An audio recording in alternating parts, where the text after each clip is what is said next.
তো আপনি সরদারি করতে গিয়ে 10টা টাকা আত্মসাৎ করেছিলেন, এটা কি হবে? ভাইয়ের জমি দখল করে আছেন, দিচ্ছেন না, এটার কি হবে? বোনের জমি দখল করে আছেন, দিচ্ছেন না, এটা কি হবে? ছেলেটা জানে, ছেলেটা আপনাকে বহুদিন বলেছে, ছেলেটা আপনাকে বলেছে আব্বা ভিক্ষা করে খেতে রাজি আছি, ফুফুর জমি খাবো না। ভিক্ষা করে খেতে রাজি আছি, ফুফুর জমি খাবো না। দাদা মারা গেছে, সকালে আপনি জমি পাবেন, বিকেলে আমার ফুফু ভাগ পাবে, এ কথা নয়। যখন আপনি পেয়েছেন তখনই আমার ফুফু পাবে, এ কথাই ঠিক।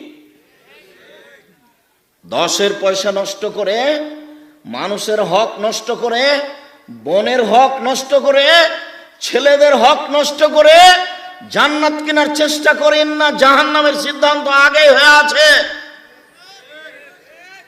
হক নষ্ট পাপ, বদনামের পাপ, খুব বড় মহাপাপ। গোখরা সাপ দংশন করলে আপনি একাই মারা যাবেন। ওসর জাকাত